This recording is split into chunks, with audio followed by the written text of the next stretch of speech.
All right, so went to the gym today again, like we do every day. Uh, did about 38. It's like 38 rounds of cardio, 10-minute intervals, 10 minutes on, 1 minute off, 10 minutes on, 1 minute off. For those of you that don't know, boxing's 3 rounds, 1 minute off. But just trying to take it to a whole nother level. Um, then got some back and shoulders in. It was an awesome workout. Feeling real good. Just got out the shower. A couple things I wanted to talk about today before I get into a little bit more about my story. Um, no, if you're a fighter, whether you're an amateur or especially if you're a pro, and you look at my what I'm doing in my training, and you can't say that you're doing what I'm doing or more, then you aren't doing anything. You got to understand what's going on here. Man, I am that guy that is super talented when it comes to this boxing, but super lazy when it comes to that training. Um, at least that's who I was. Um, I spar 4 rounds and then that be it. Not because I'm tired or that I can't go any further, but because I'm like, that's good for today. You know what I'm saying? That's how I used to be. Um, and so if you can't keep up with me right now, then you're in a bad position, man. I mean, I know I'm doing a lot. So you might not be trying to do exactly what I'm doing, but if you coming up or you're here, you know what I'm saying, you're at the show, then it's time for you to step up and start doing something. You need to get at least halfway there. You know what I'm saying? I mean, 38 rounds, insane, but I feel like to be able to compete and be strong and look good, that you just gotta take it to a whole nother place. A lot of people are gonna tell you that you shouldn't overtrain. Understand what they're saying to you. If you look at football teams, basketball teams, fighters, whatever, when they lose, the very first thing that they say is, "Well, we didn't train for that, or we should have done this, or we should have worked on this while we were training, or while we were in camp, or while we were at practice." So, in other words, what they're telling you is, had they trained more, the situation wouldn't have happened.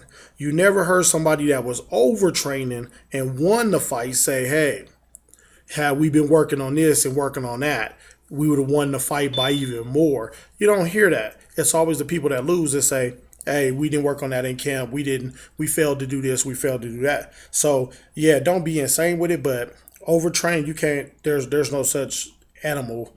You know what I'm saying? You can just push yourself too hard, but as far as overtraining, no, you got to get it in, and you got to get it in while you have a chance. Because once it's time to put on the performance, there's just there's no more time for training. Um, as far as me, everything is going good. Like I said, life is good, family's good, home is good, and if you don't believe that home being 100 makes everything different, look at Tiger Woods. When him and his chick was fighting, he was garbage. I mean, I love Tiger Woods. He does his thing. But then while he was going through all the drama, still garbage. He was there, but he wasn't there. But now that home is cool, he got his girl, he's straight, he don't care about what anybody's saying. Now look at the things that he's doing. Now everybody's talking about Tiger again. Now he's number one in the world again. And so that's the importance of home. So if your home is messed up, go fix that. You and your girl ain't having problems, go fix that. You ain't spending enough time with your kids, go fix that. School's messed up, go fix that. Whatever it is, go fix that. Because if you don't fix that, you can't do anything else. It's just that simple. If home is messed up, everything else will be messed up. So do what you have to do. Um, I'm gonna try to keep these a little bit shorter, so I will talk a little bit more about me growing up tomorrow, not today, because I really wanted to say these things. Um,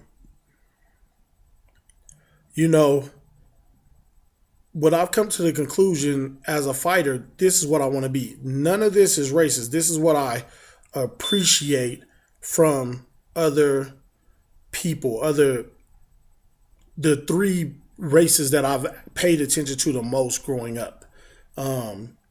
Being black and Native American, there's just something to be said for this. And I kind of put,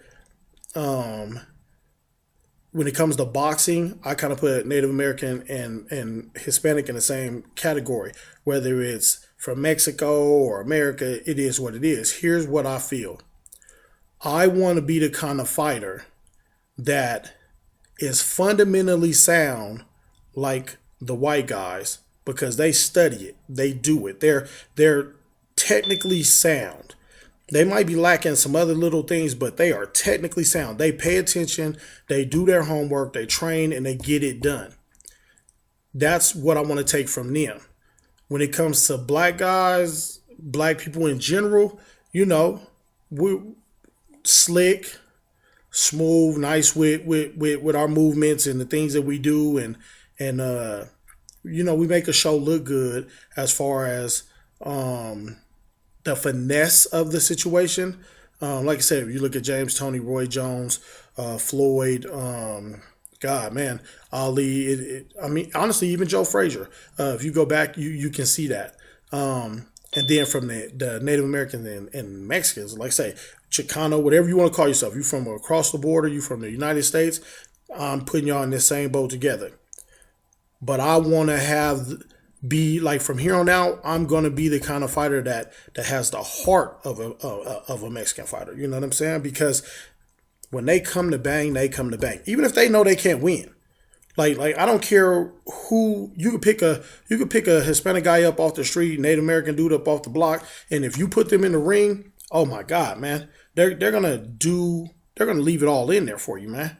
This is what they do. Like they're warriors, and I can't do anything but respect that. And that I feel like if you could do those things, that will make you the perfect fighter. If you could be fundamentally sound, technically sound, like the white dudes, add in a little bit of the slickness and the ability to move and the footwork that you get from the black dudes. And if you can add in the freaking heart, you know what I'm saying, the willingness to go into battle, stand toe to toe with somebody and get your face swole up in order to do damage to the other person. That's just it. Like if you know what I'm saying.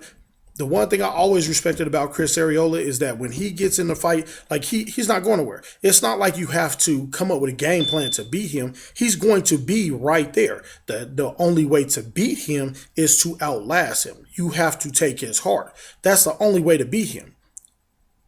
He's going to be there.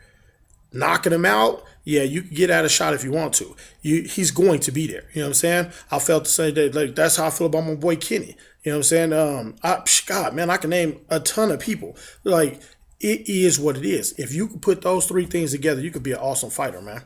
You know what I'm saying? If you work on those things, heart is the hardest thing to work on because what you have to have is that. I guess they would call it Mexican pride that they feel like when they get in there, this is there just ain't nothing else to be said about it. They go to war, and that's what they feel comfortable doing. You know what I'm saying? And so you gotta feel that same confidence that you trained and whatever else, and that it just is what it is. And if you're gonna leave on your back. And I don't care, to be honest with you, that's fighting, but football, basketball, whatever you do. Put those things together, man. Be technically sound. You play basketball, be technically sound. Practice your free throws. Practice all this other stuff. And then go from there. Football, same thing. Do what you do. But then have the heart to get out there and bang in the cold, the hot, whatever it is, and do your thing. Like you have to have those three things. You can no longer look at yours and say, we're better than this person or we're better than that person. The combination of all of us together make for an incredible athlete or person, period. You know what I'm saying? If you could have all of that stuff together, you could be great in business. You could be great in education. You could be great in entrepreneurship. You could be great in whatever it is you do, but you got to bring it all together. You know what I'm saying? And other races are involved in that too. They have little things that they bring to the story too. that they take a little bit from here and a little bit from there. But this is what I've grown up around, and so this is what I can speak and attest to, that I've seen. So for those three, that's what it is. You must do those things. Be technically sound, be able to be fluid with whatever you're doing, fluid like water, as Bruce Lee would say. And you have to have heart. Like, you have to have heart. You have to have that warrior's pride. And if you think I'm playing, just go look up anything about Hispanic, about their past. You know what I'm saying? About their culture. You know, and it is what it is, man. Warriors. Like it. I mean, you know, it just is what it is. The other thing. Oh, before I forget, make sure that you stay on your training with definitely do the craze. Definitely do the craze, the 2 scoops of that, and definitely do the amp ripped. It's working well for me, man. Like I said, my cardio is through the roof right now, and actually my muscle is through the roof right now. I'm just trying to tone it up so I can be sexy. You know what I'm saying? Like when you want to be there and not just be bulky. You want to be like rock sexy type, like, you know what I'm saying, cut up, do your thing. But I think that's it, man. Oh, one last thing. I don't know if you're gonna agree with me or not agree with me. I don't know if LeBron James can ever be Michael Jordan. I don't know if Kobe can. I just don't, because here's the thing. In the playoffs, you never hear about those dudes having. Michael Jordan didn't have bad games. You know what I'm saying? There was no, at the end of the game, you couldn't say those things about Michael Jordan. Michael Jordan did what he did. When playoffs came, he stepped it up. Can't say you get fouled because they beat that dude up. Michael was getting thrown to the floor and all kinds of other stuff. So if that's what you're complaining about, then you definitely can't be Michael Jordan. If you can't make things happen, then it's what it is. And LeBron is a beast. Kobe's nice. LeBron is a monster, an unstoppable force. But Michael Jordan, it was just a complete package. You know what I'm saying? But hit me up and let me know if you agree. I'll get with y'all tomorrow.